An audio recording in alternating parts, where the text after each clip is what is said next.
Hello everyone, welcome to कीमो फिलस लॉरिका। आई होप आप सब लोग बढ़िया होगे, अपने बोर्ड एग्जाम्स की तैयारी अच्छे से कर रहे होगे। क्लास 12 वाले बच्चों, आज की वीडियो आप लोगों के लिए बहुत इंपॉर्टेंट होने वाली है।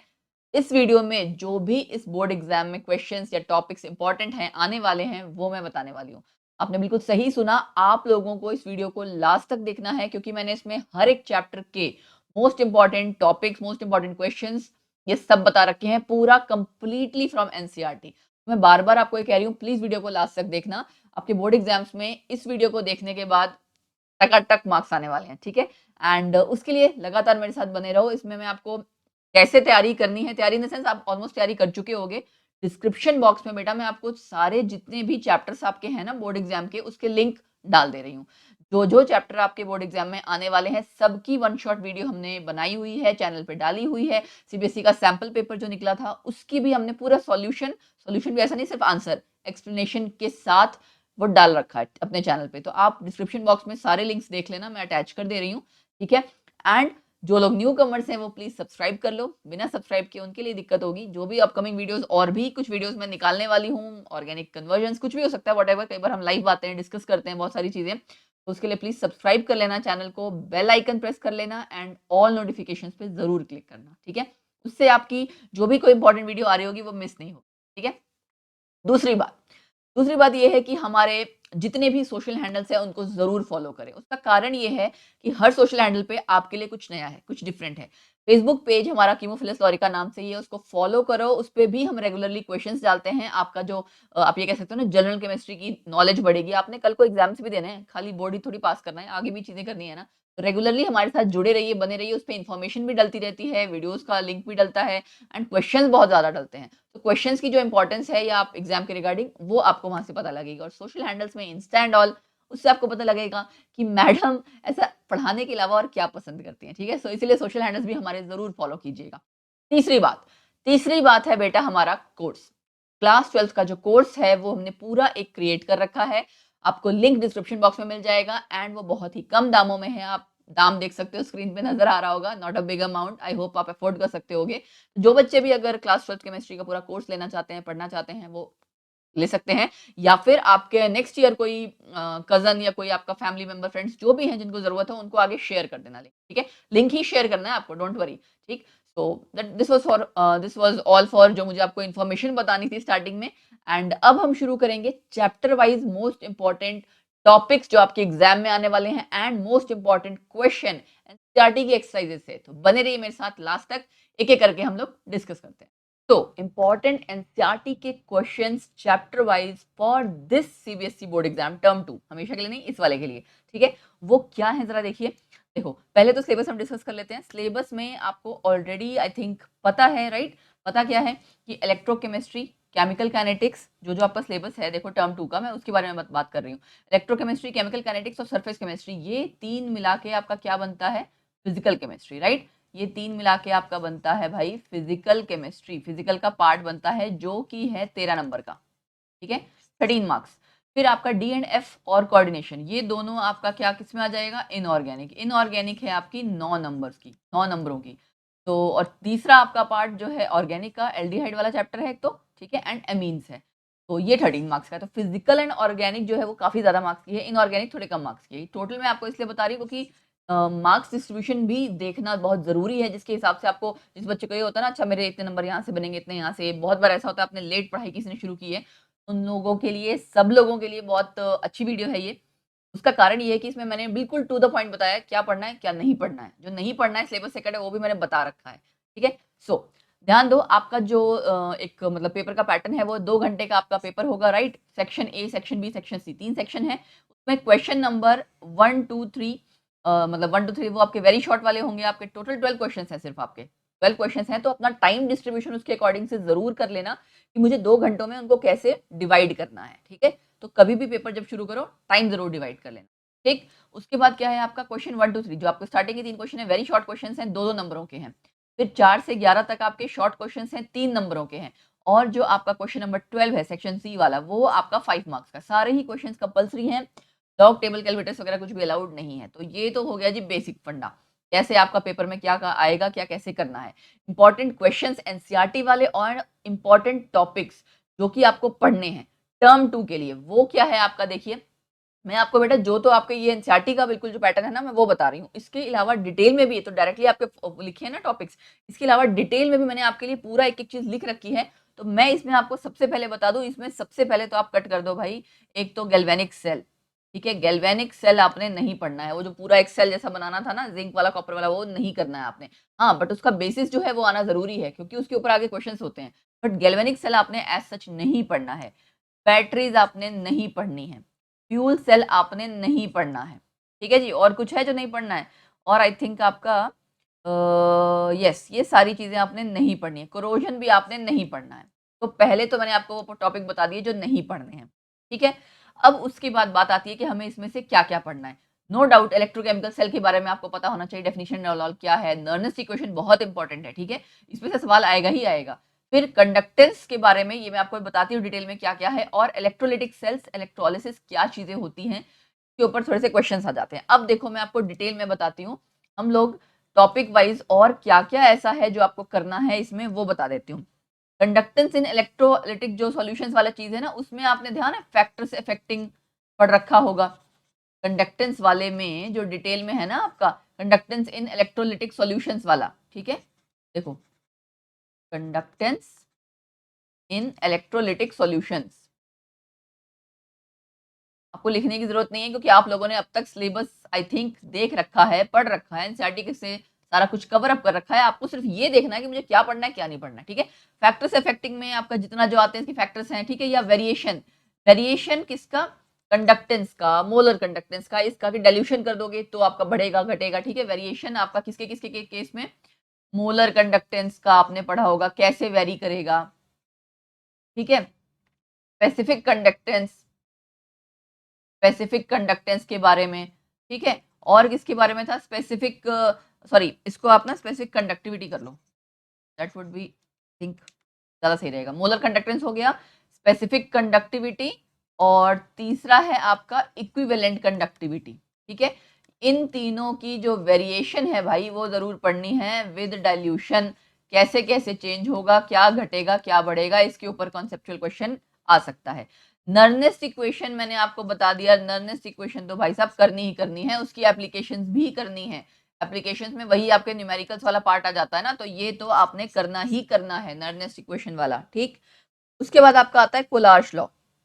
कोलार्श लॉ आपने यस, कोलार्श लॉ में आपने डेफिनेशन करनी है, ठीक है। उसके बाद उसके रिगार्डिंग जो उसकी एप्लीकेशंस है ना, उसकी अलग अलग आयनिक कंडक्टिविटीज दी होती है, दोनों को प्लस करना होता है, वही सिंपल वाला, ये जरूर कर लेना, ठीक है। कोलार्श लॉ हो गया। उसके बाद बेटा जी जो इंपॉर्टेंट पार्ट है, ई नॉट सेल वाले आपके जितने क्वेश्चन आते हैं ना, कि भाई ई नॉट सेल पॉजिटिव आया, नेगेटिव आया, पॉजिटिव है कि नेगेटिव है, रिएक्शन होगी कि नहीं होगी, हमने कॉपर सल्फेट को स्टोर करना है, तो कॉपर सल्फेट का सॉल्यूशन क्या हम निकल के वेसल में स्टोर कर सकते हैं कि नहीं कर सकते। याद है एप्लीकेशंस जो होती हैं, इलेक्ट्रोकेमिकल सीरीज और उसकी जो एप्लीकेशंस हैं उसके बेसिस पे जितने सवाल हैं मैं आपको लिख दे रही हूँ। इलेक्ट्रोकेमिकल सीरीज और उसकी जो एप्लीकेशंस हैं कि कौन ज्यादा बेटर रिड्यूसिंग एजेंट है, कौन कम रिड्यूसिंग एजेंट अच्छा है ना, कंपैरिजन करना, ये सारी चीजें जो है, फिजिबिलिटी की रिएक्शन होगी कि नहीं होगी, इस तरह के जो आपका जितना पार्ट है E cell E naught cell से रिलेटेड वो जरूर करना है। एक आपका डेल्टा जी वाला रिलेशन है, delta G equal to minus n F E naught cell, minus n F E naught cell, right, वो भी आपने करना है, इसके ऊपर जो आपका न्यूमेरिकल आ जाता है, ठीक। सो आई थिंक इस चैप्टर में आपको इतना ही करना है। एक्चुअली जो ये वाला पार्ट है ना, ये नर्नेस पे ही आपका यूजुअली बेस्ड है, ठीक है ना, तो ये इसी से रिलेटेड है फर्दर, बट ये है कि हाँ न्यूमेरिकल इसके जरूर आपने कर लेने। तो आप लोगों को मैंने ये सारा कुछ बता दिया, गैल्वेनिक सेल नहीं करना, फ्यूल सेल नहीं करना, बैटरी नहीं करनी, कोरोजन नहीं करना, फेराडेज लॉज भी नहीं करने हैं, ठीक है। फेराडेज लॉ जो है वो नहीं करने हैं, ठीक है, बस टाइम है तो reading they low, but otherwise नहीं करने, उससे आपको नहीं पूछा जाएगा, ठीक। तो आई थिंक इलेक्ट्रोकेमिस्ट्री पे जो जितने भी इंपॉर्टेंट टॉपिक्स थे, जो पॉइंट्स था वो मैं आपको बता चुकी हूँ। आई होप कुछ मिस नहीं हुआ है। यस हाँ, एक चीज रह गया, एक चीज क्या है आपका, जैसे रेजिस्टेंस कंडक्टेंस है ना, ये चीज बेटा और कर लेना, ठीक है। तो I am writing it here, resistance, conductance क्या होता है, कंडक्टिविटी क्या होता है, ये मतलब ये बेसिक है, अगर ये पता रहेगा ना तो ही आप ये कंडक्टेंस वाली चीजें, कंडक्टिविटी वाली चीजें कर पाओगे, ये न्यूमेरिकल आएगा कोलार्श लॉ वाला तो कर पाओगे। इसलिए मैंने इसको पढ़ने को कहा है कि रेजिस्टेंस, कंडक्टेंस, कंडक्टिविटी, ये सब क्या चीज है, सेल कांस्टेंट, ये सब क्या चीजें हैं, बेसिक वो एक होता है ना किसी का सिंबल पता हो, डेफिनेशन पता हो, दैट्स इट, उतना ही, ठीक है। तो ये आपने जी करना है। मेटल्स का reducing agent, decreasing oxidising agent, reducing agent वाला जो कंपैरिजन है वो मैंने आपको बता दिया है। तो ये तो हो गए आपके यस डन, ये तो हो गया आपके सारे इंपॉर्टेंट टॉपिक्स जो आपको कवर अप करने हैं इलेक्ट्रोकेमिस्ट्री में। ठीक है, अब इसके बाद अगला आपका चैप्टर आता है केमिकल काइनेटिक्स। अभी वीडियो को लास्ट तक देखना, क्योंकि सारे चैप्टर्स को डिस्कस करने के बाद मैं एनसीईआरटी की जो एक्सरसाइज होती है ना पीछे, एनसीईआरटी के जो क्वेश्चंस होते हैं पीछे, उनमें आपको क्वेश्चन नंबर टिक मार्क करवाऊंगी कि ये सवाल करके ही जाने हैं। तो इसीलिए मैं कह रही हूँ एनसीईआरटी के इंपॉर्टेंट टॉपिक्स, एनसीईआरटी के क्वेश्चंस, वो सारा कुछ हम इसमें समझने वाले हैं, पढ़ने वाले हैं, डिस्कस करने वाले हैं कि क्या क्या पढ़ना है क्या क्या नहीं। तो वीडियो को लास्ट तक देखना। ठीक है, केमिकल काइनेटिक्स। केमिकल काइनेटिक्स में सबसे पहले अगर मैं आपसे शुरुआत करूं, जो भाई एक तो जो आपने नहीं करना, दैट इज जस्ट, हाँ एक बार पहले आप ऐसे करो कि रेट ऑफ केमिकल रिएक्शन। ठीक है, इसको मैं जरा कलर चेंज कर लूं वरना आपको फिर से कुछ पता नहीं लगेगा। रेट ऑफ केमिकल रिएक्शन करना ही है। इसमें आपने जो याद है कर रखा होगा, रेट ऑफ फॉर्मेशन क्या है, rate of disappearance, rate of appearance है ना, रेट ऑफ डिकम्पोजिशन कोई रिएक्शन से लिखी होती है। अभी मैं इसको डिटेल में भी बताऊंगी कि क्या चीज है, इसमें क्या पढ़ना है वो मैं आपको बताऊंगी कि क्या चीज है। ठीक, उसके बाद order, factors of influencing rate of reaction, ये भी करना है। इंटीग्रेटेड रेट इक्वेशन, ये भी करना है।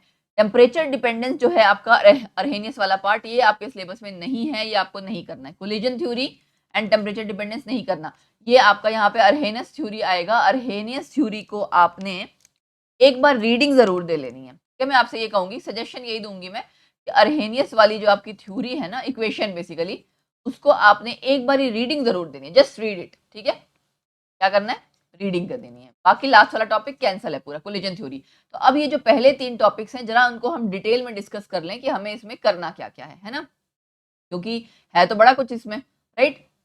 तो आपने इसमें करना है, देखो शुरुआत आपने जो करनी है ना, वो आपने करनी है रेट ऑफ रिएक्शन से। ठीक, रेट ऑफ रिएक्शन क्या चीज है भाई, रेट कांस्टेंट क्या चीज है, दोनों में फर्क क्या है, rate of reaction rate of constant में के क्या है ना, किसी रिएक्शन के लिए के लिखना है तो कैसे लिखना है। अब ध्यान है आपको, ए प्लस, सपोज करो मैं एक एग्जांपल के साथ बता दे रही हूँ दिस वे। तो अब हम अगर कहें rate of appearance of A, rate of appearance of A, तो ध्यान है आपको, सॉरी अपीयरेंस नहीं डिसअपीयरेंस, क्योंकि ये रिएक्टेंट है ना, डिसअपीयरेंस ऑफ ए।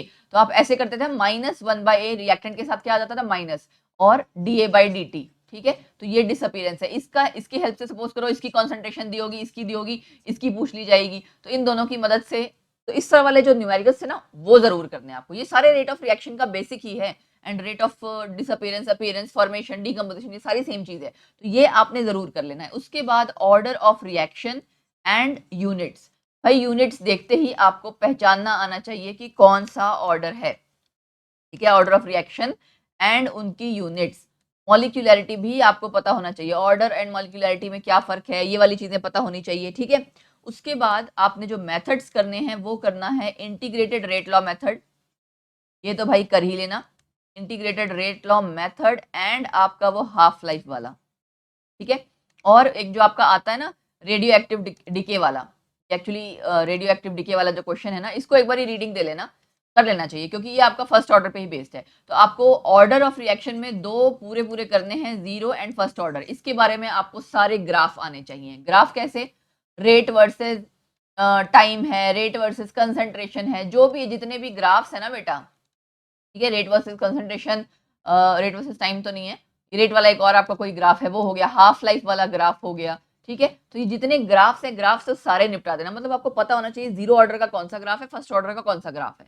ठीक है, ग्राफ्स आपके हो गए, ऑर्डर्स हो गए, यूनिट्स हो गई, इंटीग्रेटेड रेट इक्वेशन हो गया, एंड यस हाँ, जो आपकी इक्वेशन आती है ना वो वाली, k = 2.303 डिवाइड बाय t, है ना, log a/a-x, याद है। तो ये करना है। टी हाफ का formula, T half is equal to ये वाले फॉर्मूले, ये सारा आपका इसमें आ जाएगा। ये आपने सारा कवर अप करना है केमिकल काइनेटिक्स में। रेट ऑफ रेडियोएक्टिव डिके एक बारी रीडिंग मार लेना जी। ठीक है, ये हो गया हमारा दूसरा चैप्टर फिजिकल केमिस्ट्री का, केमिकल काइनेटिक्स। अब हम चलते हैं अगले वाले पे। अगला है हमारा सरफेस केमिस्ट्री। सरफेस केमिस्ट्री में अगेन हम देख लेते हैं कि हमें क्या पढ़ना है और क्या नहीं। ठीक है, इमल्शंस कैंसल। सबसे पहले तो भाई ऐसा है ना, जो कट जाए ना तो अच्छा लगता है ना, ओहो क्या कैंसिल हो गया, मजा आ गया। कैटालिसिस नहीं पढ़ना, इसके अलावा पढ़ना है, इसके अलावा एड्सॉर्प्शन पढ़ना है, कोलॉइड्स पढ़ना है, classification of colloids and colloids around us, ये सारा कोलॉइड्स का ही पे बेस्ड है। तो आपको मेन जो 2 टॉपिक है इस चैप्टर में वो है एड्सॉर्प्शन एंड कोलॉइड्स। इसी के ऊपर पूरी राम कहानी, पूरा चैप्टर जो है आपका घूमेगा, ठीक है। तो अब उसमें देख लेते हैं कि आपको क्या क्या पढ़ना है इन सब में से, ठीक। तो शुरुआत करते हैं। देखो बेटा, आपका जो सबसे पहले है एड्सॉर्प्शन वर्सेस क्या था, एब्जॉर्प्शन। इन दोनों का फर्क पता होना चाहिए, इस पे एक छोटा क्वेश्चन आ जाता है। एड्सॉर्प्शन आपका एक्सोथर्मिक क्यों है, ये आपका कंसेप्चुअल क्वेश्चन आ जाता है, एक्सोथर्मिक रिएक्शन क्यों है, ठीक है। एड्सॉर्प्शन के बारे में पता लग गया। उसके बाद इसकी 2 टाइप्स जो हैं, फिजिकल एंड केमिसॉर्प्शन जो है, ठीक है। फिजिकल एड्सॉर्प्शन और केमिसॉर्प्शन, इसका डिफरेंस बिटवीन कर लेना। अब चाहे नोट लिखने को आए, चाहे आपका डिफरेंस आए, पूरा उसी में कवर हो जाएगा डिफरेंस बिटवीन। ये सारी चीजें जो मैं आपको बता रही हूँ ना, मैंने अपने वीडियो लेक्चर्स में बड़े ब्रीफली बहुत अच्छे से एक्सप्लेन कर रखा है कि किसी बच्चे को बोर्ड के एग्जाम के पहले जस्ट अगर रिवाइज करना हो, मेरी 1 शॉट वीडियोस देखो, उसमें सारा आपका बेड़ा पार हो जाएगा। सच बता रही हूँ, क्योंकि हमने खुद जब पेपर दिया था, हमें जो प्रॉब्लम्स फेस कर हम करते थे, हमें लगता था कोई हेल्प कर दे, सो उसको ध्यान में रखते हुए मैंने आपको उस तरह से वो वीडियो क्रिएट की है, गाइड किया है। तो आई थिंक मैं आपको सजेस्ट करूंगी, इसलिए नहीं कि मेरी वीडियोस हैं, बट वैसे भी कि अगर ठीक है एक बार आप देखना, उन वीडियोस को देख के आपको डेफिनेटली हेल्प मिलेगी। टू द पॉइंट पढ़ना है, एक ही लेक्चर में आपका पूरे चैप्टर का पता लग जाता है, क्या पढ़ना है, क्या छोड़ना है, कितना पढ़ना है, राइट। तो फिजिकल एड्सॉर्प्शन हो गया, केमिसॉर्प्शन हो गया, इसका डिफरेंस खाली करना है बेटा, ठीक है। उसके बाद आपको और क्या करना है, अगला आपका आता है आइसोथर्म्स, है ना। आइसोथर्म्स में आपने करना है फ्रेंडलिक आइसोथर्म, ये आपने पूरा करना है, इट इज वेरी इंपॉर्टेंट, ठीक है। फ्रेंडलिक आइसोथर्म, एड्सॉर्प्शन आइसोथर्म जो है आपका, ये आपने पूरा करना है, ठीक। उसके बाद ये तो आपका सारा एड्सॉर्प्शन वाला पार्ट हो गया। फिर आपका आ जाता है कोलॉइड्स। कोलॉइड्स के आपको बेसिक्स पता होने चाहिए, वो स्टार्टिंग में है ना, ट्रू सॉल्यूशन, सस्पेंशन, कोलॉइड का, तीनों का डिफरेंस, ठीक है, कि आपका ट्रू सॉल्यूशन क्या है, कोलॉइड्स क्या है, ठीक है, और तीसरा क्या है आपका सस्पेंशन, इनमें फर्क क्या है। तो ये तो आपका बेसिक हो गया इन तीनों का, ठीक है। ये चीज आपने करने हैं। तो इसमें आपका उसके बाद आपके आ जाएंगे types of colloids. Types of colloids में भाई एक तो है लायोफिलिक एंड लायोफोबिक, इसका भी आपने डिफरेंस करना है। डिफरेंस करोगे ना तो आपका जो आप ये कह सकते हो राइट एंड नोट वाला पार्ट है वो अपने आप ही सॉल्व हो जाता है। डिफरेंस में आपके सारे पॉइंट्स कवर अप हो जाते हैं, ठीक है। एग्जाम्पल्स सबके करने हैं, एग्जाम्पल्स सबके करने हैं, मैं बार बार कह रही हूँ, एग्जाम्पल यानी पहचान होना चाहिए, ठीक है। उसके बाद आपका आता है, ये आपका काफी इंपॉर्टेंट हो गया टाइप्स ऑफ कोलॉइड्स में। फिर आपका एक आएगा मिशेल्स। टाइप्स ऑफ कोलॉइड्स में ना एक और चीज आती है, मल्टी सेल, मल्टी मॉलिक्यूलर, मैक्रोमॉलिक्यूलर, इस तरह के, उसी में आपका ये पार्ट आता है मिशेल, ठीक है। मिशेल या माइसिली फॉर्मेशन भी इसको कहते हैं। माइसिली फॉर्मेशन, जिसमें वो याद है एक आपने क्लींजिंग एजेंट ऑफ सोप के बारे में पहले पढ़ रखा होगा। तो माइसिली हाइड्रोफोबिक, हाइड्रोफोबिक आपकी टेल है, हाइड्रोफिलिक हेड है, तो कैसे डर्ट हटती है कपड़ों से, वही वाला सारा इसमें कॉन्सेप्ट है जो आपको एक बार पढ़ना है जी। माइसिली फॉर्मेशन की बात हो गई। उसके बाद प्रिपरेशन आपने नहीं करनी है, ठीक है। प्रिपरेशन ऑफ कोलॉइड्स नहीं करना है, नहीं करना, ठीक है। प्यूरिफिकेशन करना है, ठीक है। प्यूरिफिकेशन में भी क्या करना है, डायलिसिस, उसमें चाहे आपका इलेक्ट्रोडायलिसिस है चाहे डायलिसिस, सिंपल दोनों करने हैं। और आपकी जो प्रॉपर्टीज हैं आगे, उसमें आपने टिंडल इफेक्ट करना है, ब्राउनियन मूवमेंट करना है, ठीक है। क्या है, ब्राउनियन मूवमेंट। और भी बहुत कुछ है ना, वो सब नहीं करना, जो मैं बता रही हूँ कर लेना ये बस, ठीक है। अच्छा, लास्ट में आपका एक वो भी आता है, हार्डी शुल्ज रूल, ठीक है। तो हार्डी शुल्ज रूल आपने जरूर करना है, it is very important. Colloids, type of colloids, Hardy Schulze rule, lyophilic lyophobic colloid हो गया, फ्रेंडलिक एड्सॉर्प्शन आइसोथर्म हो गया, स्टार्टिंग में मैंने बताया था एड्सॉर्प्शन का एक्सोथर्मिक क्यों है, और डिफरेंस हो गया एब्जॉर्प्शन के साथ, ठीक है। And physical and chemical absorption में डिफरेंस। इतने पॉइंट्स इसमें, इतने टॉपिक्स कवर अप करने हैं आपने सरफेस केमिस्ट्री। ये हो गया आपकी फिजिकल केमिस्ट्री तीनों चैप्टर, ठीक है जी। अब हम चलते हैं अपने अगले चैप्टर में, जो कि है आपका इनऑर्गेनिक का D and f block elements, ठीक है। D and f block elements में आपने क्या नहीं करना, एक्टिनॉइड्स, एक्टिनॉइड्स आपने नहीं करने। रंगों की दुनिया, कभी काला कभी सफेद बार बार वो चेंज इसलिए करना पड़ रहा है। एनीवेज, एक्टिनॉइड्स आपने नहीं करने हैं, ठीक है। उसके बाद ये जो है ना, ये एप्लीकेशंस, ये भी नहीं करना है जी, ठीक है। लेंथेनॉइड्स में भी आपका कई चीजें कट है, तो मैं आपको बताऊंगी डिटेल में आगे की क्या कट है। यस, बाकी इसमें सारा करना है, ठीक है। Actinoids and some applications of d and f block elements, ये नहीं करना है, बाकी इसमें करना है। अब इसमें भी आपको ये क्लैरिटी होनी चाहिए कि क्या कैसे पढ़ना है। जैसे आपका सपोज करो लेंथेनॉइड्स में आपका ना, आई थिंक मैंने, हाँ ठीक है फाइट किया ना, ओके फाइन। तो शुरुआती अगर हम, चलो लेंथेनॉइड्स में बाद में बताऊंगी, स्टार्टिंग से मैं आपको बताती हूँ। स्टार्टिंग्स में आपको सबसे पहले तो देखो इलेक्ट्रॉनिक कॉन्फ़िगरेशन बहुत अच्छे से आनी चाहिए डी ब्लॉक एलिमेंट्स की, डी ब्लॉक की एंड लेंथेनाइड्स की। इसमें से आपके मैक्सिमम कंसेप्चुअल या जो रीजनिंग वाले क्वेश्चंस हैं वो कवर अप हो जाएंगे।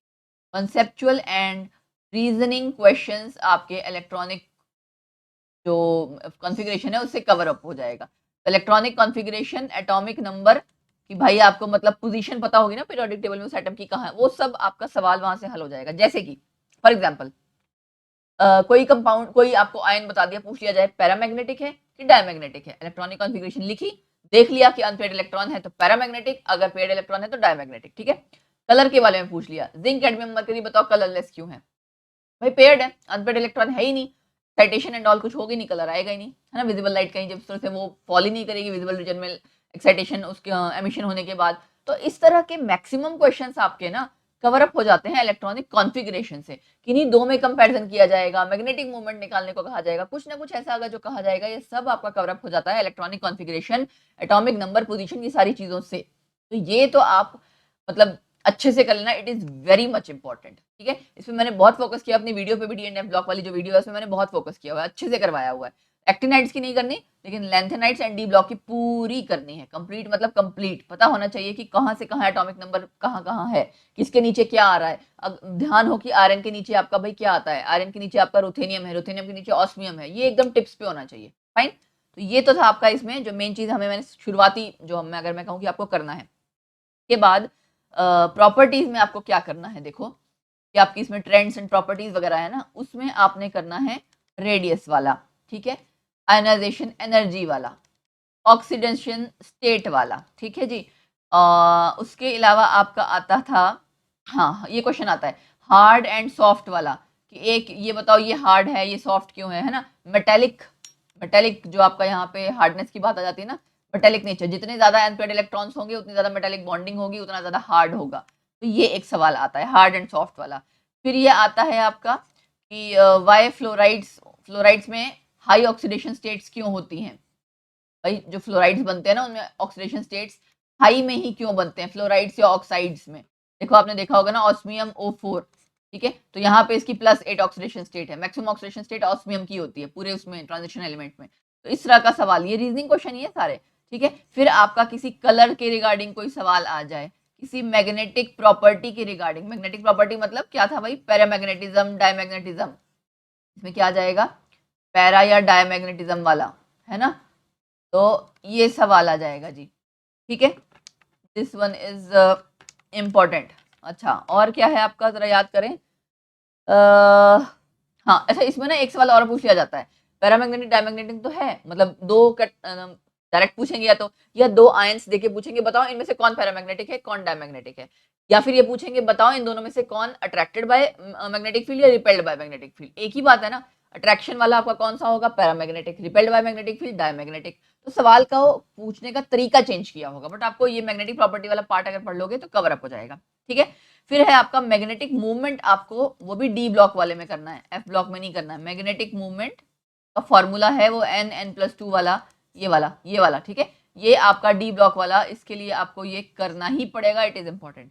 फिर जी आपका आता है लेंथेनॉइड्स में, मैंने आपको बता दिया था इलेक्ट्रॉनिक कॉन्फ़िगरेशन तो हो ही गई लेंथेनॉइड्स में, ठीक है। उसमें आपने प्रिपरेशन नहीं करनी है, प्रिपरेशन नहीं, नो, ठीक है, मत करना, टाइम वेस्टेज है।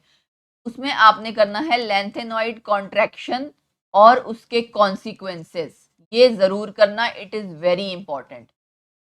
कॉन्सिक्वेंसेस कैसे, जैसे कि एक कॉन्सिक्वेंस आपका वो है ना कि ट्रांजिशन मेटल में जो आपका सेकंड ट्रांजिशन सीरीज है और थर्ड ट्रांजिशन सीरीज है उनका एटॉमिक रेडियस ऑलमोस्ट सिमिलर जैसा क्यों है, क्यों है भाई, लेंथेनाइड कॉन्ट्रैक्शन के कारण है। लेंथेनाइड कॉन्ट्रैक्शन क्यों है, अच्छा screening effect, poor screening effect है एफ इलेक्ट्रॉन्स का, ये बेसिक वाली जो चीजें है ना सारी रीजनिंग की, ये अच्छे से कर लेना, इनको मैंने डीएनएफ ब्लॉक वाले चैप्टर में बहुत अच्छे से करवाया, तो ये पार्ट आपने इसमें करना ही करना है, ठीक है।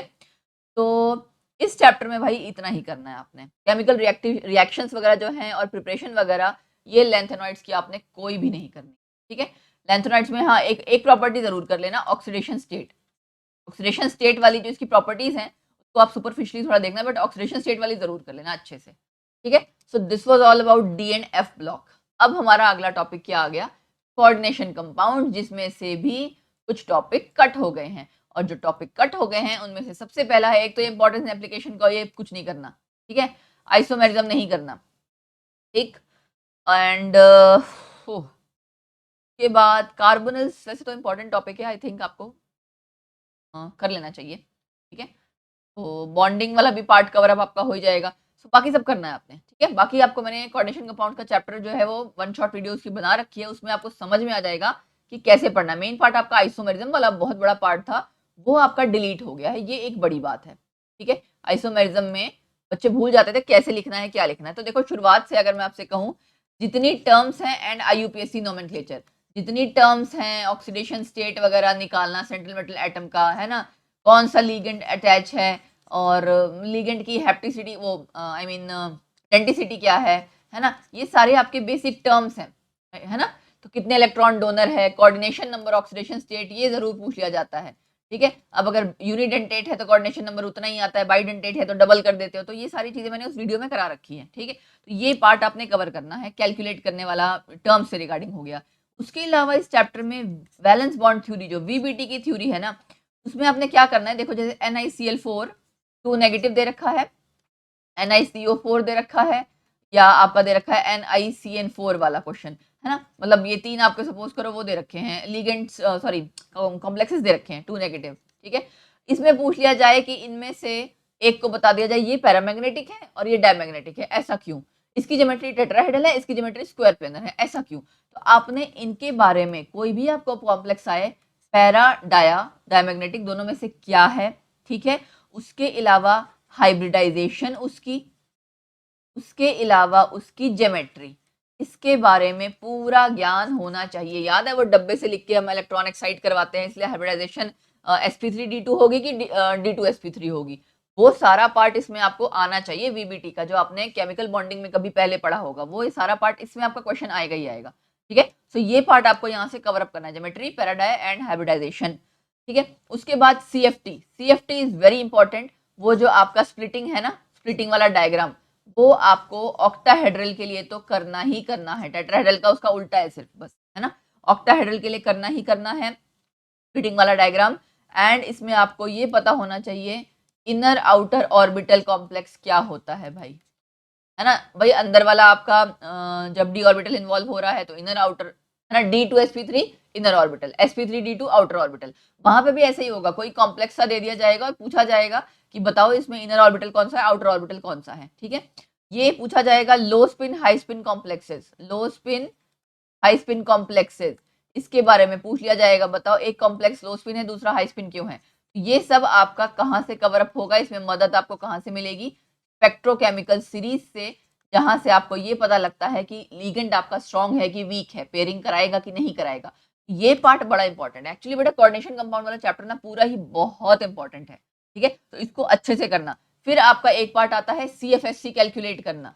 अगर ये डायग्राम अच्छे से आता होगा, आपको पता होगा ना कि इलेक्ट्रॉन लो स्पिन कॉम्प्लेक्स है, हाई स्पिन है, कैसा है, देखो हाई स्पिन है तो पेयरिंग नहीं होगी, लो स्पिन है मतलब पेयरिंग हो रही है, तभी ना लो स्पिन आ रही है, ठीक है। तो CFSC आपको उसके लिए कैलकुलेट करना आना चाहिए, मतलब जैसे वो कह देंगे D5 लो स्पिन के लिए बताओ निकालो CFSC, अब आपको खुद से लिखना है G2G में किसमें कहाँ कितने इलेक्ट्रॉन जा रहे हैं, राइट। सो CFSC कैलकुलेट करना है। उसके अलावा बेटा इसमें आपका आता है एक इलेक्ट्रॉनिक हाँ इलेक्ट्रॉनिक कॉन्फ़िगरेशन मैंने ये बता दिया ना, T2G वाली इलेक्ट्रॉनिक कॉन्फ़िगरेशन, ये भी आपको लिखनी आनी चाहिए, तभी आप CFSC एंड ऑल कैलकुलेट कर पाओगे, राइट। और इसमें रह गया, हाँ चिलेट्स रह गया, मैं सोच रही थी मैं बड़ा इंपॉर्टेंट था जो रह गया, चिलेट्स। चिलेट्स क्या होते हैं, चिलेटिंग लिगेंड क्या है, कोई एग्जांपल, EDTA तो खास करके करके जाना भाई। EDTA हेक्साडेंटेट लिगेंड है, अगर एक EDTA लगा है तो कोऑर्डिनेशन नंबर उस एलिमेंट में 6 होगा, सेंट्रल मेटल एटम का एक EDTA लगा है क्योंकि ये हेक्साडेंटेट लिगेंड है, ठीक है। तो इस पे सवाल आता ही आता है EDTA पे, एंड एंड किस पे आता है, इन पे आ जाता है, इथाइलिन डाइमीन पे आ जाता है, ठीक है। तो ये आपने करना है। स्टेबिलिटी का जो ट्रेंड है ना, मतलब चिलेट से रिगार्डिंग, कि एक नॉर्मल कॉम्प्लेक्स है और एक चिलेट वाला कॉम्प्लेक्स है, दोनों में से कौन ज्यादा स्टेबल होगा, चिलेट वाला। इस तरह के सवाल आपके इसमें कवर अप हो जाएंगे आपके कोऑर्डिनेशन कंपाउंड में, ठीक है जी। ये आपका हो गया कोऑर्डिनेशन कंपाउंड और डी एंड एफ दोनों चैप्टर हो गए, यानी इनऑर्गेनिक केमिस्ट्री भी निपट गई। डी एंड एफ में ना एक सवाल और पूछ लिया जाता है, ट्रांजिशन मेटल्स आपके कैटलिस्ट की तरह क्यों बिहेव करते हैं, इतने कॉम्प्लेक्सेस क्यों बनाते हैं, एलॉयज क्यों बनाते हैं। तो ये सारी चीजें मतलब रीजनिंग वाले क्वेश्चन हो गए, कॉन्सेप्चुअल। वो चैप्टर के पीछे जितने क्वेश्चन होते हैं उनको सबको एक बार पढ़ लिया करो। फाइन। फिर है अगला आपका chapter aldehyde ketones and carboxylic acid. Organic हमारी शुरू हो चुकी है और ऑर्गेनिक में ऐसा बड़ा कुछ है जिससे बच्चे डरते हैं। तो मैं आपको बता दूं बेटा, ऑर्गेनिक में पहली बात तो कुछ कट नहीं है, ठीक है। तो कट नहीं है, लेकिन हाँ इसमें किसमें क्या क्या पढ़ना है वो मैं आपको बता देती हूँ। नोमेनक्लेचर, स्ट्रक्चर एंड ऑल, ये वाली चीजें जो होती है ना वो इंपॉर्टेंट होती हैं, क्योंकि आपको जब वहां क्वेश्चन लिखा होगा कन्वर्ट दिस इनटू दिस, तो अगर आपको नोमेनक्लेचर नहीं आता तो आप कैसे करेंगे, राइट। इसलिए मैं आपको बता दूं यहाँ पे, वेट, यहाँ मैं आपको शुरुआत से बता दूं कि आपको पढ़ना क्या क्या है, ठीक है। आईयूपीएससी नोमेनक्लेचर एल्डिहाइड में करना ही करना है। मैं आपको वही बता रही हूँ क्योंकि चैप्टर अपने आप में बहुत बड़ा है, वही बता रही हूँ जो आपको करना है। प्रिपरेशन ऑफ एल्डिहाइड्स करने हैं, कौन से वो बता देती हूँ। Preparation of aldehydes from alcohols, ठीक है, यूजिंग क्रोमियम के जितने रिएजेंट्स हैं वो याद है, कॉलिंस रिएजेंट, कोरेज रिएजेंट्स, इस तरह के जो जो थे ना आपके, वो सब, ठीक है। क्योंकि आपको पता है अल्कोहल से जब आप बनाते हो एल्डिहाइड तक तो रुकता नहीं है, क्या बन जाता है, कार्बोक्सिलिक एसिड। लेकिन एल्डिहाइड तक अगर रोकना है तो हम क्रोमियम के रिएजेंट्स का इस्तेमाल करते हैं, वो वाली प्रिपरेशन आपने सारी करनी है, ठीक है जी। कॉलिंस, कोरेज रिएजेंट्स, ये वाली। उसके बाद आपने करना है esters to aldehyde, esters to aldehyde वाली रिएक्शन यूजिंग डिबल एच। ये डिबल एच क्या है देखना, ये तुम्हारा होमवर्क है, ठीक है जी। इसलिए बता रही हूँ क्योंकि क्या होता है बच्चे कुछ देखते नहीं है, मैडम खुद बता, ये सब बता रखा है मैंने अपनी वीडियोस में, एल्डिहाइड कीटोन्स की जो वीडियो है ना उसमें मैंने डिटेल में बता रखा है, उसको पढ़ लेना। और पहचानते कैसे हैं वो भी बता रखा है, ठीक है। उसके बाद आपने ओजोनोलिसिस ऑफ एल्कीन्स, ये भी करना है, ओजोनोलिसिस ऑफ एल्कीन्स। वो एक हट जैसी बनती है, ZNO निकल जाता है ना, याद है, ऐसा सा कुछ बनता था, मैं आपको बता देती हूँ कि ये ऐसे ऐसे कट के ZNO निकल जाता है। ये ओजोनोलिसिस वाली आपकी रिएक्शन है, ये करनी ही करनी है, it is very important. Reactions में आपको सेलेक्टिव बता रही हूँ, बट जो बता रही हूँ ये करके जाओगे तो बेड़ा पार है जी, ठीक है। फिर है आपका just give me a minute, distinguish वाला,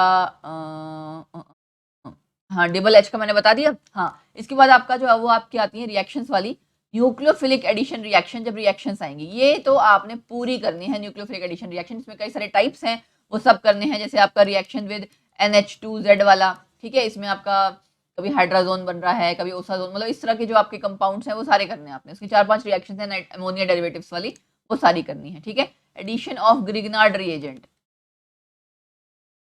ग्रिग्नार्ड रिएजेंट, ठीक है जी, ये आपने करनी है, जिसमें आपका वो एसिटल कीटल बनने वाला जो है ये सब कुछ करना है, एसिटल कब बनता, कीटल कब बनता।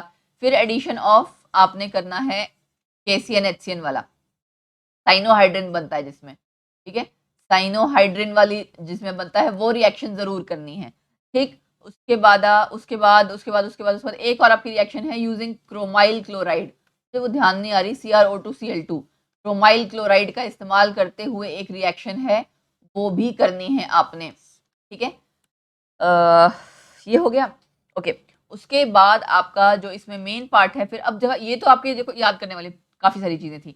फिर आपके बेटा इसमें कुछ चीजें ऐसी होती हैं जो कॉन्सेप्ट वाले हैं, मतलब जैसे रिएक्टिविटी या nucleophilicity order, reactivity nucleophilicity order, है ना, इसमें कॉन्सेप्ट ही तो है। ये इसका रीजन वगैरह पूछेंगे, वो रीजन आपने कॉन्सेप्चुअल जो है ये करके रखना है, ठीक है। अब इसमें अगली चीज आती है कि रिएक्शंस आपकी जो और एल्डोल एंड कैनिजारो वगैरह वो सारी चीजें, ठीक है। इसको मैं एक बार रब कर देती हूँ तो दैट हम आपको बाकी जो एक्चुअली एल्डिहाइड वाला चैप्टर बहुत बड़ा है ना, इसमें काफी कुछ बताने को भी है, और कट कुछ हुआ नहीं है सिलेबस में से, बाकी में से तो कुछ कट भी हुआ था, यहाँ से तो भाई कुछ कट किया नहीं है, आपको सारा ही पढ़ना है। तो इसीलिए इसको जरूर ध्यान से देख लेना, क्या पढ़ना क्या नहीं पढ़ना, बच्चे बड़े कंफ्यूज हो जाते हैं, बहुत ज्यादा रिएक्शन देख देख के घबरा जाते हैं, मैडम कौन सा करना कौन सा नहीं। अगर मुझे मौका लगा तो मैं इंपॉर्टेंट रिएक्शंस जो आपके करके जानी है ना आपको, कन्वर्जेंस रिएक्शंस, वो सब उसकी भी एक कंबाइंड वीडियो बना दूंगी, बट देखती हूँ अगर टाइम लग पाएगा नहीं, ठीक है। तो रिएक्शंस कौन कौन सी करनी है, एल्डोल, कैनिजारो, ठीक है, रिएक्शन पे मत मतलब राइटिंग पे मत जाना, थोड़ा जल्दबाजी में लिख रही हूँ। रिटार्ड रिएक्शन, गेटरमैन रिएक्शन, आपको ध्यान है, गेटरमैन कोच रिएक्शन वो करनी है। HVZ, HVZ क्या है, हेल्वोल्ड ज़ेलेंस्की रिएक्शन। उसके बाद रोजनमंड रिडक्शन। वैसे तो रिएक्शंस पता है बहुत सारी हैं, और ये मतलब मैं आपको लिमिटेड बता रही हूँ। क्लीमेंसन रिडक्शन, जिंक वाली, ये जरूर करना। Clemmensen reduction, Wolff Kishner reduction, sodium का जिसमें इस्तेमाल होता है। जितनी ज्यादा आप प्रैक्टिस करोगे बेटा भूलेगी नहीं, ठीक है, रिएक्शंस। और टिशेंको रिएक्शन, ये हो गई आपकी यहाँ पे नेम रिएक्शंस जो आपने करनी है इस चैप्टर से। नेम रिएक्शंस, ठीक है, इसके बाहर नेम रिएक्शन करने की जरूरत नहीं है जी। फिर एक रिएक्शन आपकी आती है 6HCHO, एक एमोनिया, 4 एमोनिया, पता नहीं कुछ ऐसे था, 4 एमोनिया, जिसमें आपका यूरोट्रोपिन बनता है। ये रिएक्शन जरूर कर लेना, ठीक है। कन्वर्जेंस आपकी बड़ी इंपॉर्टेंट है। कन्वर्जेंस में ना आपको बड़ा ध्यान देना पड़ेगा। एक कार्बन इंक्रीज की हुई वाली, एक कार्बन कम की हुई वाली, इस तरह की जितनी कन्वर्जेंस है वो करना बड़ा जरूरी है, ठीक है। वो आपका एग्जाम में बहुत पूछा जाता है। कन्वर्जन के लिए तो आपको ऐसा है कि प्रैक्टिस काफी करनी पड़ती है। आप कन्वर्ट कर, सपोज कोई भी एल्कोहल दे दिया आपने, प्रिपरेशन वाली रिएक्शन करी ना फ्रॉम एल्कोहल्स, अब कोई भी एल्कोहल दे दिया और उसके उसके साथ बता दिया कि कोई एल्डिहाइड। अब आपको खुद पता होना चाहिए कि एल्कोहल से एल्डिहाइड किस रिएजेंट का इस्तेमाल करके कन्वर्ट करोगे आप, तो ये आपका कन्वर्जेंस में कवर अप होगा, है ना। इंपॉर्टेंट कन्वर्जेंस एंड जो इंपॉर्टेंट रिएक्शंस है उसकी पूरी कोशिश करूंगी कि मैं एक वीडियो बना दूं आप लोगों के लिए।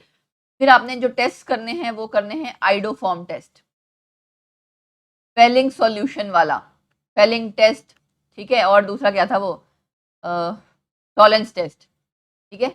ये आपने टेस्ट करने हैं।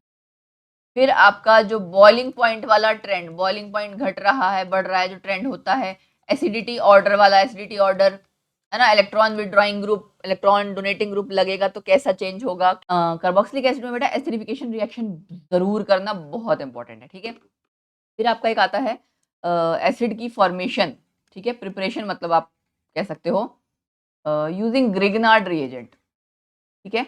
ग्रिग्नार्ड रिएजेंट जिसमें आपको अगर ध्यान हो, क्या कहते हैं, यूजिंग CO2, जिसमें एक कार्बन बढ़ जाता है। तो ये इस तरह की जितनी रिएक्शन है ना जिसमें एक कार्बन बढ़ रहा हो घट रहा हो, ऐसे वाले तो रिएक्शन जरूर किया करो, ठीक है। फिर उसके बाद ये आपकी हो गई रिएक्शंस। अब इसमें आपकी कुछ रिएक्शंस और हैं, इसको मैं जरा रब कर दूं। हाँ, एसिडिफिकेशन रिएक्शन आपका हो गया। उसके अलावा जो आपने इसमें करना है वो आपकी एक रिएक्शन है रिडक्शन वाली, RCOOH प्लस 6HI, ठीक है। ये आप रेड फॉस्फोरस की प्रेजेंस वाली जो रिएक्शन है ना, इसमें एल्केन बनता है, ये जरूर करना, ठीक है। फिर RCOOH का आप रिएक्शन करवाते हो वो सोडा लाइम यूज करके, इसमें आपका NaOH होता है और एरो के ऊपर लिखा होता है CaO। एक्चुअली इन दोनों के कॉम्बिनेशन को हम कहते हैं ना सोडा लाइम, CaO 630 केल्विन। ये वाली रिएक्शन भी जरूर करनी है जी। तो ये तो आपकी कुछ रिएक्शंस हो गई जो इसमें करनी है। मेन तो एसिडिटी वाला जो आपका था वो ट्रेंड वाला, वो जरूर करना कार्बोक्सिलिक एसिड के केस में, ठीक है। तो this was all about for aldehyde ketones and carboxylic acid. ये चैप्टर भी हमारा निपट गया। अब हमें अगला चैप्टर अपना करना है एमीन्स का, ठीक है। एमीन्स में क्या करना है क्या नहीं करना है, लेट मी टेल यू। पहले तो काटने वाला पॉइंट बता दें भाई, जो क्या ऐसा है जो कट गया है, बहुत अच्छा लगता है ना जो सबसे पहले हम पता लग जाए। Importance of diazonium salt, methods and preparation. एक डाइजोनियम सॉल्ट पूरा ही कट कर दो, कट कट कट कट, ठीक है, सब कट, डाइजोनियम सॉल्ट पूरा कट है। तो आपको सिर्फ ऊपर वाला पार्ट करना है, यानी कि ये वाला एमीन्स वाला पार्ट, ठीक है। वैसे मैं आपको बता दूं बेटा, डाइजोनियम सॉल्ट जो है ना इंपॉर्टेंट काफी है, क्योंकि कन्वर्जन जो आती है ना उसमें कई बार ऐसा है डाइजोनियम सॉल्ट का इस्तेमाल करके ही कन्वर्जन करनी पड़ती है। तो इट मे बी पॉसिबल आपका कहीं कोई ऐसा वो ना आ जाए, बट हाँ, जहां तक आपका डाइजोनियम सॉल्ट सिलेबस में नहीं है इतना, तो इस तरह का क्वेश्चन आएगा नहीं, सिंपल ही आएगा। अब देख लेते हैं कि हमें एमीन्स में क्या क्या पढ़ना है। फिर से वही शुरुआत कि आपको IUPAC नोमेनक्लेचर तो भाई आना ही आना चाहिए, ठीक है। उसके बाद जो इंपॉर्टेंट चीज है that is basic character of amines, है ना। और जो आपके बेसिसिटी के ट्रेंड्स हैं वो ट्रेंड्स करने हैं, ठीक है। सेकेंडरी प्राइमरी टर्शरी में से कौन ज्यादा कौन कम, ये वाली चीज पता होनी चाहिए। ट्रेंड्स तो बहुत जरूरी है, ठीक है। वो अलग अलग मतलब ortho Meta para methoxy, ortho effect, ये सारी चीजें जो थी ना ये मैंने एमीन्स में करा रखा है। तो ये सब आपने करना है एमीन्स का चैप्टर। एंड एमीन्स के रिगार्डिंग बेसिसिटी ऑफ एमीन्स पे तो मैंने एक अलग से वीडियो बना रखी है। मैंने कहा ना, पहले भी मैंने कहा कि डिस्क्रिप्शन बॉक्स में सारे लिंक डाल दूंगी जो आपके बोर्ड के एग्जाम्स के लिए इंपॉर्टेंट वीडियोज हैं, ठीक है, आपके सिलेबस के रिगार्डिंग। तो आप सबको एक बार देख लेना, आपको सच में बहुत हेल्प मिलेगी, ठीक है। मैंने बहुत मेहनत से ऑनेस्टली वो चीज़ वीडियो से इसलिए बनाई है ताकि जो बच्चा देखे उसको कुछ और पढ़ना ही ना पड़े, उसको पढ़ते ही बस इसी में बेड़ा पार हो जाए, दैट्स व्हाई। चलो, उसके बाद क्वेश्चन आता है कि why it acts as a Lewis base, ठीक है। तो लुईस एसिड बेस का कॉन्सेप्ट अगर आपको पता होगा उसके बेसिस पे आप बता पाओगे लुईस बेस की तरह क्यों बिहेव करता है। उसके बाद आपने प्रॉपर्टीज में दो चीजें करनी है जी, एक सॉल्युबिलिटी और दूसरा boiling point, solubility and boiling point, ये दो प्रॉपर्टी पढ़नी है। फिर आपका अगला आता है प्रिपरेशन, प्रिपरेशन में है आपका रिडक्शन ऑफ नाइट्रो कंपाउंड्स, ठीक है। इसमें एक ना आपका ऐसा टिन HCl या आयरन HCl ये वाली रिएक्शन होगी, ये आपने करनी ही करनी है जी, ठीक है। मेंडियस रिडक्शन करनी है, मेंडियस रिडक्शन। फिर एक आपकी होती है एल्काइल हैलाइड से आप शुरुआत करते हो, KCN का इस्तेमाल करके पहले हम बनाते हैं RCN, फिर सेकेंड स्टेप में ना यहाँ पे लिथियम एल्यूमिनियम हाइड्राइड, में पूरी रिएक्शन ही बता दे रही हूँ, ये जरूर कर लेना है। मैंने इसलिए आपके लिए पहले से सारे पॉइंट्स लिख के रखे थे कि बच्चों को ये बताना कि भाई ये पढ़ लेना, ठीक है। यहाँ आपका बनता है एमीन RCH2NH2, ये वाली रिएक्शन तो जरूर करना। इसमें R मैंने कॉमन छोड़ दिया है, उसका कारण ये वो कुछ भी बोल देते हैं। अब यहाँ देखो आपका जो एमीन बन रहा है ना और जो शुरुआत वाला अल्काइल हैलाइड है उसमें एक कार्बन ज्यादा है, तो वो ऐसे ही करते हैं, how will you convert methyl chloride into ethyl amine. अब देखो मिथाइल और इथाइल में एक कार्बन बढ़ गया ना, तो ये बच्चे को खुद पता होना चाहिए कि हमें क्या लगाना है। बीच का कुछ नहीं बताएंगे, अल्कोहलिक केसियन यूज करना है, ये यूज कर कुछ नहीं बताएंगे, ये आपको खुद से पता होना चाहिए, ठीक है। साइनाइड कभी भी जब बनता है एक कार्बन बढ़ जाता है हमेशा। तो ये वाली रिएक्शन थी। उसके बाद Gabriel phthalimide reaction, Gabriel Gabriel phthalimide reaction जो है वो आपने करनी है। It is phthalimide reaction, it is very important, ठीक। ऐसे ही मैं सिलेक्टिव बता रही हूँ यार, ये तो पढ़ ही लेना इतना, ठीक है। ये सारा आपका हो गया पहले वाले पार्ट में, अब तक प्रिपरेशन वाले पार्ट में। उसके आगे जो आपका आएगा, उसके आगे आपका आता है अब इसकी जो रिएक्शंस वगैरह हैं एमीन्स की, वो सब, ठीक है। तो वो भी आप नोट डाउन कर लो। एंड रिएक्शंस में सेलेक्टिव रिएक्शंस ही हैं। अच्छा, एल्डोल वगैरह के जो हमने रिएक्शंस वहाँ करी थी ना, उनमें आपके कुछ कुछ के मैकेनिज्म भी आपने करने हैं, वो अलग बात है। एग्जाम में मैकेनिज्म अगर नहीं याद रह पाए तो कोई बात नहीं, एल्डोल का जरूर कर लेना, एल्डोल का एंड कैनिजारो का, ठीक है। उन दोनों के मैकेनिज्म कर लेना, बाकी का चलो रहने दोगे, चल जाएगा, है ना, इतना मैनेज हो जाएगा। जहां तक आपके सवाल जो है उसी में अटेम्प्ट हो जाएंगे, ठीक। बट जितना मैं बता रही हूँ उसको जरूर सारा मोस्टली कवर अप कर लेना, करके जाना, ठीक है जी। केमिकल रिएक्शंस में बेटा शुरुआत से ही आपने जो करना है वो है कार्बिल एमीन रिएक्शन। क्या है? कार्बिल एमीन रिएक्शन, हाँ जी। उसके बाद क्या है? Hofmann bromamide reaction. पता है अब ये बड़ा आसान लगता है ना मुझे, उस टाइम पे कई बार अब मैं तुम्हारी एंगल से सोचती हूँ कभी कभार कि तुम लोगों को कितना मुश्किल लगता होगा। हम अब पढ़ते पढ़ते एंड पढ़ाते वो एक आदत बन जाती है ना, अच्छा हाँ उसमें ये था, प्रैक्टिस हो जाती है। बट तुम लोगों को लगता होगा यार सब कुछ तो एक जैसा ही है, टीचर कह रहा है आसान तो है ना। तो I can understand that, because मुझे उस टाइम पे ये सब मतलब लगता था कि यार कैसे याद करना, सब कंफ्यूज हो जाता है एग्जाम में जाके। इसीलिए ये जो रिएक्शंस वाला पार्ट है ये बड़े शुरुआत से पढ़ना पड़ता है, लास्ट मोमेंट में अगर कोई बच्चा पढ़ता है ना तो दिक्कत होती है। इसीलिए मैं सिलेक्टिव बता रही हूँ, जिसको पास होना है वैसे पास होने से ज्यादा अच्छे नंबर आ जाएंगे, बट हाँ पढ़ लेना, ये जरूर पढ़ के जाना जितना बता रही हूँ। फिर एसाइलेशन रिएक्शन है आपकी एक, एसाइलेशन में ना आपका एमाइड फ्रॉम एमीन बनता है, ये जरूर कर लेना, एमाइड फ्रॉम एमीन। तो एसाइलेशन रिएक्शन आपने कर लेनी है। फिर एक आपकी रिएक्शन आती है एनिलीन वाली, एनिलीन से, जिसमें आपका ब्रोमीन वाटर आप ऐड करते हो, ठीक है। और एक है आपका ब्रोमीन CH2 में ऐड करते हो, सेम ही है एनिलीन में। एक में आपका होगा पॉली सब्स्टिट्यूशन, ठीक है। पॉली सब्स्टिट्यूशन मतलब सब जगह 3 जगह ब्रोमीन लग जाएगा। एक में आपका होता है मोनो सब्स्टिट्यूशन, ठीक है। तो इसका रीज़न है आपका ऊपर का पोलर सॉल्वेंट है, ये आपका नॉन पोलर सॉल्वेंट है ना, तो उसमें आपका मल्टीपल सब्स्टिट्यूशन हो जाता है। तो ये कॉन्सेप्ट आपका जो ये पूरा टॉपिक है ये पढ़ लेना, ठीक है। रीजनिंग क्वेश्चन इससे पूछ लिया जाता है कि ऐसा क्यों होता है। तो उसके बाद है एक आपका एनिलीन NaNO2HCl, डाइज़ोनियम सॉल्ट बनता है भाई, ये करना जरूर है। लेकिन फिर आपके इसमें जो टेस्ट्स हैं, टेस्ट इसके बड़े इंपॉर्टेंट है, ठीक है। टेस्ट में आपने, हाँ इसके टेस्ट उनसे भी ज़्यादा इंपॉर्टेंट है इनफैक्ट, जो एल्डिहाइड वाले चैप्टर के टेस्ट है ना उनसे भी ज़्यादा इसके इंपॉर्टेंट टेस्ट हैं। एजोडाई टेस्ट, ऑरेंज कलर की एजोडाई बनती है, कपलिंग रिएक्शन, ठीक। हाँ एजोडाई टेस्ट ये करना है आपने। हिंसबर्ग टेस्ट, हिंसबर्ग रिएजेंट जो होता है, क्या है Hinsberg reagent? Benzene sulphonyl chloride, तो ये पता होना चाहिए हिंसबर्ग रिएजेंट क्या है, हिंसबर्ग टेस्ट। कि 1 मार्क्स में पूछ लिया जाए व्हाट इज हिंसबर्ग रिएजेंट, लिखना आना चाहिए ना, क्या है क्या नहीं, फॉर्मूला एंड नाम दोनों ही। फिर carbylamine test, carbylamine reaction and test दोनों ही है, ठीक। एंड कपलिंग टेस्ट, टेस्ट हो गए। तो ये हो गए जी आपके सारे टेस्ट। तो आई थिंक इसमें भी हमने अमीन्स में भी अपने सारे क्वेश्चंस कवर अप कर लिए। यस, इतना ज़रूर कर लेना, ट्रेंड्स वगैरह जो है मैंने बताया मैं वो ज़रूर कर लेना। तो दिस वाज ऑल अबाउट जो आपके जितने चैप्टर्स थे ना, मैंने सारे चैप्टर्स में, तीनों फिजिकल के, दोनों इनऑर्गेनिक के, दोनों ऑर्गेनिक के, सब में मैंने इंपॉर्टेंट टॉपिक्स बता दिए। अब बेटा अपनी एनसीईआरटी की बुक खोल लो अगर है सामने, नहीं है तो जहां पे भी अगर आपके पास कॉपी पेन है, कॉपी पेन उठा लो, लिख लो जो नंबर बताती जा रही हूँ। उसमें तुमने कुछ नहीं करना, जो नंबर मैं बताऊंगी वो नंबर बस नोट डाउन करते जाना, वही सवाल करने हैं एनसीईआरटी के, ठीक है। एंड वो एनसीईआरटी के वो सवाल हैं जिनमें से कि पेपर में आएगा ही आएगा। तो मैंने इसको ऑलरेडी लिख रखा है कौन कौन से नंबर हैं, मैं टिक मार्क करती जाऊंगी। सबसे पहला चैप्टर इलेक्ट्रोकेमिस्ट्री, ठीक है। इलेक्ट्रोकेमिस्ट्री, एक बार मुझे पेन का कलर काला कर लेने दो क्योंकि अब हमें करना है जी टिक मार्क, ठीक है।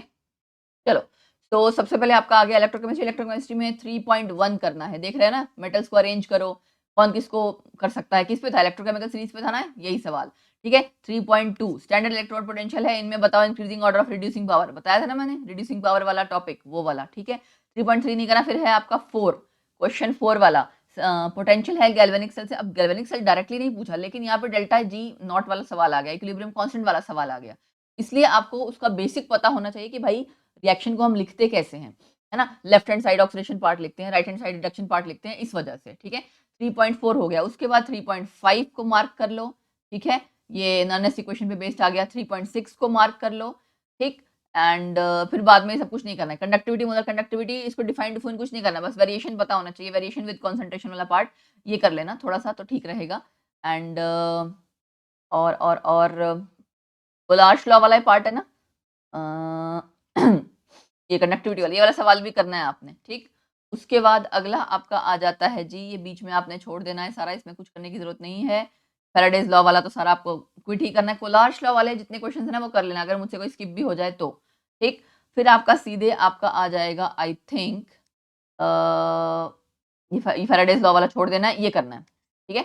17 और 18 वाला ना एक बार बेटा कर लेना कि आप इसके आंसर्स देख लेना, थोड़ा सा कई बार पूछ लिया जाता है, वैसे चांसेस कम है इसके, इलेक्ट्रोलिसिस के प्रोडक्ट्स क्या बनेंगे, बट फिर भी कर लेना, ठीक। फिजिबल रिएक्शन होगी नहीं होगी, ये वही वाली बात होगी ना, स्टैंडर्ड इलेक्ट्रॉन पोटेंशियल वाली। तो ये आपके हो गए इसके क्वेश्चंस जो कि आपने देखने हैं इलेक्ट्रोकेमिस्ट्री के। फिर आपका अगला चैप्टर आता है जी केमिकल काइनेटिक्स। केमिकल काइनेटिक्स में आपका सबसे पहला 4.1, ये देखो लिख रखा है ना, ऑर्डर ऑफ रिएक्शन बताओ, डायमेंशन बताओ, यूनिट्स एंड ऑल सारी चीजें। फिर आपका आता है जी उसके बाद ये वाला 4.3 वाला, ठीक है, जीरो ऑर्डर रिएक्शन के regarding rate of production, rate of decomposition, ये देख रहे हो के की वैल्यू कैसे होगी कैसे नहीं चेंज होगी, ये वाला सवाल 4.3। अच्छा, उसके बाद आपने ये नहीं करना, 4.4 करने की जरूरत नहीं है, 4.5 कर लेना, 4.6 कर लेना है, ठीक है। एक चीज डबल होगी तो बताओ दूसरे पे क्या फर्क पड़ेगा, है ना। रिएक्शन सेकेंड ऑर्डर वाली बता दी, रेट ऑफ रिएक्शन पे कैसे फर्क पड़ेगा अगर कंसेंट्रेशन ऑफ रिएक्शन आपकी डबल हो रही है, रिड्यूस हो रही है हाफ पे, तो इस तरह का सवाल। वैसे तो जीरो ऑर्डर फर्स्ट ऑर्डर ज्यादा इंपॉर्टेंट है, सेकंड ऑर्डर उतना इंपॉर्टेंट नहीं है, बट सवाल मैं टिक करवा रही हूँ तो कर लेना। 4.6, देन उसके बाद इफेक्ट ऑफ टेम्परेचर नहीं करना, ये नहीं करना। देन आपका आता है 4.9, ठीक है। ये आपके एक रिएक्शन बता रखी है, first order in A, second order in A, तो उसका वो पूरी रिएक्शन लिखो, ऑर्डर लिखो, सारा कुछ कैसे एक्सप्रेशन लिखना है उस पर सवाल है। 4.9 पूरा करना है। देन 4.10, ठीक है, ये तो सारा आएगा ही बेटा, 10, 11, 12 तो सारा उसी पे बेस्ड है जो आपके मैंने कहा ना जीरो ऑर्डर फर्स्ट ऑर्डर वाला। 12 हो गया, देन 13, देन ये estimate the age of the sample, ये नहीं करना। 15 भी नहीं करना, ठीक है। 16, हाँ 16 करना है, 16 करना है। इस तरह के सवाल रेडियो एक्टिविटी के वाले, ये बताओ कितना टाइम लगेगा कि वो इनिशियल कंसंट्रेशन का 1/1 जितना भी हो जाए, इस तरह का सवाल जरूर आता है, ठीक है। 17th क्वेश्चन भी करना है, वो भी इसी तरह का ही है। के बाद आपका 18, 19 करना है आपने, ठीक है। देन 20th नहीं करना, 21st नहीं करना, इन सब में आपका कोई लेना देना नहीं है जी। 19th के बाद आपका सवाल आ जाएगा, 22nd भी नहीं करना, रेट कांस्टेंट नहीं करना, अरेनियस इक्वेशन पे ना ये भी नहीं करना। 24 करना है, 24 करना है, ठीक है। 24 आपने करना है जी, ठीक है। देन बस इतना ही करना है, गॉट इट। इसके आगे आपने हाँ एक ये जरूर कर लेना, मतलब मुझे ऐसा लगता है कि आपको ये जैसे इस तरह का सवाल ना, ये एग्जैक्टली तो ये सवाल नहीं जैसे आता नहीं है, time required for 10% completion of first order reaction इतना है, बताओ 5% के लिए कितना होगा, मतलब रेट ऑफ वो रेडियो एक्टिव डीके वाला जो रिलेटेड जो क्वेश्चन है वो थोड़ा सा कर लेना। यहाँ डायरेक्टली वो क्वेश्चन नहीं दिख रहा है बट मैं बता दे रही हूँ, उस तरह के सवाल जरूर कर लेना। ठीक है जी, ये हो गया आपका केमिकल काइनेटिक्स। देन आपका नेक्स्ट आता है बेटा सरफेस केमिस्ट्री। सरफेस केमिस्ट्री में जो मैं मार्क कराते जा रही हूँ ना, पढ़ लेना, ऐसा ना हो कि कोई पढ़े ना। 5.12 देन 3 देन उसके बाद 5, सॉरी तो मैं 5.1, ठीक है, 1 2 देन 3 4 नहीं करना, देन 5 करना है। एडसॉर्प्शन आइसोथर्म आ गया ना, ये आप देख सकते हो, वही क्वेश्चंस हैं जो हमने अभी डिस्कस किए हुए हैं उसी के रिगार्डिंग। ठीक है, उसके बाद फिर 6 वाला नहीं करना, देन 7 करना है। ठीक है, 7 8 करना है, एक्सोथर्मिक क्यों है, 9 करना है। ठीक है, देन 10 आपका 10 फैक्टर्स अफेक्टिंग, चलो कर लेना है, 10 भी कर लेना चाहिए। ठीक है, 11 करना है लायोफिलिक लायोफोबिक वाला। ठीक है, देन 12 करना है जी मल्टीमॉलिक्यूलर माइक्रो, इसका डिफरेंस ही कर लेना डायरेक्टली, इतने में काफी हो जाएगा। एंजाइम्स का पार्ट कुछ नहीं करना है, नो एंजाइम्स वाला पार्ट। कोलोइड्स क्लासिफाइड होते हैं फिजिकल स्टेट से, इनके बेसिस पे कैसे क्लासिफाई आप कर सकते हो, तो आपका ये कर लेना, यार ये तो करना चाहिए, 5.14 करना चाहिए। ठीक है, एंड 5.15 वो जो एक कोलॉइडल सोर्स से बीम ऑफ लाइट पास करेगी तो कैसा दिखेगा, है ना। तो टिंडल इफेक्ट वाला, ब्राउनियन मूवमेंट वाला जो सवाल है वो जरूर कर लेना। इमल्शंस नहीं करना, इमल्शंस वाले सारे सवाल जितने हैं वो कैंसिल, इमल्शन इमल्शन कैटालिसिस वाले भी नहीं आएंगे सारे। ठीक है, अब आपका सीधे 5.23 इलेक्ट्रोफोरेसिस जरूर करना, कोएगुलेशन डायलिसिस टिंडल इफेक्ट ये सारे करना, ये भी कर लेना, तो मुझे उस टाइम ध्यान नहीं आया। ठीक है, देन इमल्शंस वाला अगेन नहीं करना है। 25 क्वेश्चन माइसली वाला करना है। ठीक है जी, एंड टर्म्स टर्म्स बताने की कोई जरूरत नहीं है, कोलॉइड ये भी नहीं करना। ठीक है, तो ये हो गया आपका सरफेस केमिस्ट्री का, क्वेश्चंस मैंने मार्क करा दिए, ये भी कर लेना, ऐसा ना हो कि कोई बच्चा सोचे मैडम ने 2 पे टिक के लगाए बाकी पे नहीं लगाए। तो मैंने, आप देख सकते हैं एनसीईआरटी के क्वेश्चन मार्क करवा दे रही हूँ, इनको जरूर कर लेना। ठीक है, उसके बाद अगला है जी आपका D and f block. 8.1 electronic configuration लिखना आना चाहिए। 8.2 कौन ज़्यादा किससे स्टेबल है ऑक्सीडेशन स्टेट में, आ गया ना कंपैरिजन। उसके बाद बेटा आपका आ जाएगा फर्स्ट हाफ, तो नहीं करना, स्टेबिलिटी ये भी नहीं करना, स्टेबल ऑक्सीडेशन स्टेट ये भी नहीं करना। देन सीधे आप करो 8.7। ठीक है, ओके यस 8.7 8.8 ये दोनों करने हैं आपने। फिर आपने करना है 8 पॉइंट, नहीं इसको करने की ज़रूरत नहीं है, डिफरेंट ये भी करने की ज़रूरत नहीं है। 10 वाला नहीं, सीधे 11 करो। ठीक है, 11 के जितने ये रीजनिंग वाले क्वेश्चन हैं ये तो करने ही करने हैं, जहाँ भी आ जाए। इंटरस्टिशियल कंपाउंड्स ये करना है जी। ठीक है, क्या होता है ये, और वेरिएंट डिफरेंट फ्रॉम द ये नहीं करना, प्रिपरेशन ऑफ ये भी नहीं करना। देन आपका ये भी नहीं करना, ये तो है ही नहीं, सिलेबस से ही कट गया, तो बढ़िया है, मज़ा है, ये करना ही नहीं है सब कुछ, है ना। देन 18 वाला, हाँ ये प्रिडिक्ट वाला ये ज़रूर कर लेना, कलर्ड है नहीं है वही वाली चीज़ आ गई, राइट। फिर उसके बाद 19 नहीं करना, 20th करना है ना। कंपैरिजन ज़रूर कर लेना, केमिस्ट्री ऑफ एक्टिनोइड्स एंड लैंथेनोइड्स का, यस कंपैरिजन ज़रूर कर लेना। ये मैं आपको कहना भूल गई बट ये ज़रूर कर लेना। ठीक है, ये टॉपिक वहाँ भी ऐड कर लेना, कंपैरिजन बिटवीन लैंथेनोइड्स एंड एक्टिनाइड्स, क्या सिमिलरिटी है क्या डिफरेंस, ये उस टॉपिक से रिलेटेड कर लेना। एक्टिनाइड्स वैसे अलग से नहीं पढ़ना बट ये ज़रूर कर लेना है। ठीक है, तो बट एक बार ही रीडिंग दे लेना बस, मैं मेरा पता नहीं क्यों मन कर रहा है कि हाँ कर लेना चाहिए तुम्हें। ठीक है, देन 8.21 फिर है आपका, उसके बाद डिस्प्रपोर्शनेशन नहीं करना, 2 3 करना है, देन 2 4 करना है। ठीक है, देन उसके बाद आपने 2 5 में फीचर्स ट्रांजिशन, हाँ ये भी करना है, 2 5 करना है, 2 3 2 4 2 5 हो गया। देन ये सब नहीं करना, एलओआईज के ऊपर ज़्यादा करने की ज़रूरत नहीं है, ये भी नहीं करना, केमिस्ट्री ऑफ ये भी नहीं करना, ये सब कुछ नहीं करना। फिर है आपका 8.32 सीधे 32 करना है। ठीक है, 32 करना है, देन ओके, ये पीछे कंपैरिजन वाला दोबारा से वही वैसा सा ही सवाल आ गया है। तो इलेक्ट्रॉनिक कॉन्फ़िगरेशन आपने करनी करनी है, लेकिन सिर्फ लेंथेनॉइड्स की करनी है, तो ये जिसमें आपके सारे मिक्स से आ रहे हैं ना, आपने लेंथेनॉइड्स की खाली करनी है और ट्रांजिशन मेटल की करनी है। 8.35 कर लो जी, ये ज़रूरी है। ठीक है, एंड कंपैरिजन हो गया ना। 8.36 भी आपने करना है। ओके ओके ओके, देन ये मैग्नेटिक मोमेंट कैलकुलेट करने पे तो आ सकता है बट इस तरह का सवाल नहीं आएगा। ठीक है, तो ये आपका हो गया था डी एंड एफ में। अब चलते हैं जी हम किस में, अब हमारा आएगा अगला कोऑर्डिनेशन कंपाउंड। ठीक है, कोऑर्डिनेशन कंपाउंड में हमने शुरुआत करनी है 9 पॉइंट। वर्नर्स पोस्टुलेट्स लिखने को कोई नहीं पूछेगा, ये भी कोई नहीं करेगा। अच्छा। To examples coordination entity ligand, ये ठीक है, ये कर लेना, टर्म्स पे तो कर लेना चाहिए, टर्म्स के रिगार्डिंग। यूनिडेंटेड बाइडेंटेड ये सब क्या है, ये सब जरूर करना। और करना है, फिफ्थ वाला करना है, ऑक्सीडेशन नंबर निकालना, आईयूपीएससी नेम वाला करना है, आईयूपीएससी फॉर्मूला दोनों तरह से करना है, आइसोमेरिज्म नहीं करना। 8 और 9 कैंसिल हो गया। 6 7 हो गया। 6 7 के बाद आया जी आपका स्ट्रक्चर, स्ट्रक्चर ये सब नहीं है। ये है 9.13, ठीक है। फिर 9.15, ठीक है। अच्छा, उसके बाद स्प्लिटिंग वाला यस करना है, 16 करना है, 17 करना है, 18 भी करना है, सारा सीएफटी पे बेस्ड है ना। 19 इस तरह का भी करना है, ठीक है। 20 21 यस करना ही पड़ेगा जी ये। 22 रहने दो, ठीक है। मेटल कार्बोनिल्स कट कर देना, मेटल कार्बोनिल्स मत पढ़ना, वो उसमें भी हमने डिस्कस किया था, उसमें टॉपिक कट कर देना, मेटल कार्बोनिल्स नहीं पढ़ना है। 23 करना है, ऑक्सीडेशन स्टेट वाला पार्ट आ जाएगा। देन 24 करना है, देन 25 करना है, वॉयलेट कलर वाला सवाल काफ़ी आ जाता है। चिलेट कॉम्प्लेक्स करना है 26, देन ये नहीं करना, 27 नहीं करना, ठीक है। फिर 28, हाँ 28 करना चाहिए आपको, 28 हो गया। देन उसके बाद 29 भी करना है, आइस मैग्नेटिक मूवमेंट ये सवाल आ गया ना। देन 31, 30 में नहीं रखा, 31 करना है, 32 करना है। आप सोचोगे कि मैडम ने, just give me a look, नहीं 32 नहीं करना, सॉरी 32 रहने देना, 31 करना है खाली, 32 नहीं करना, ठीक है। तो कोऑर्डिनेशन कंपाउंड में देखो बहुत सारे क्वेश्चंस आ गए, काफी कुछ आ गया। फिर आपका उसके बाद अगला है जी एल्डिहाइड कीटोन्स, ठीक है। एल्डिहाइड कीटोन्स में बेटा जो आपके चैप्टर्स में इसमें क्वेश्चंस हैं शुरुआत से, वो आपने 12.1, ठीक है। तो टर्म्स के बारे में है ना यहाँ पे, तो आपने टर्म्स के बारे में तो बता पाओगे, क्योंकि आपने रिएक्शन अगर करी होगी तभी बता पाओगे, ठीक है। इस वजह से उसने क्या रखा ना, given example of the reaction, तो ये आपने करना है 12.1, 12.2, 12.3, 12.4, ये सब आईयूपीएससी name and all, structure structure ये सब तो बनाने आने ही चाहिए। 5 6 एक्चुअली इसमें ना कटेगा कम ही, बट करना पड़ेगा।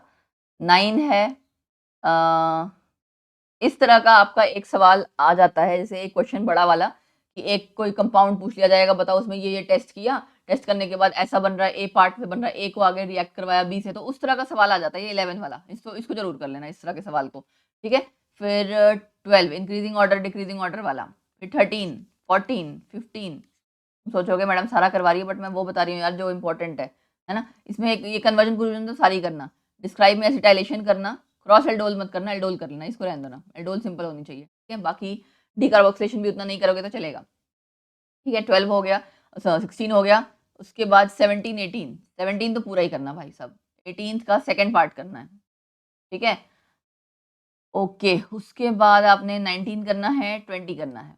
तो काफ़ी कुछ इंपॉर्टेंट है यार इस चैप्टर में, तो करना ही पड़ेगा, मजबूरी है। एनसीईआरटी खाली कर लोगे तो भी बहुत है, गनीमत है। एल्डिहाइड कीटोन्स वाले चैप्टर में एनसीईआरटी तो पूरे उसके इन टेक्स्ट क्वेश्चन, पीछे के क्वेश्चन सारे कर जाना, ठीक है। मतलब इन द सेंस जो मैंने बताए हैं वो सारे, ठीक, कि मैक्सिमम इसमें कवर अप हो ही जा रहे हैं, चैप्टर पूरा आपका इसी में आ जाएगा।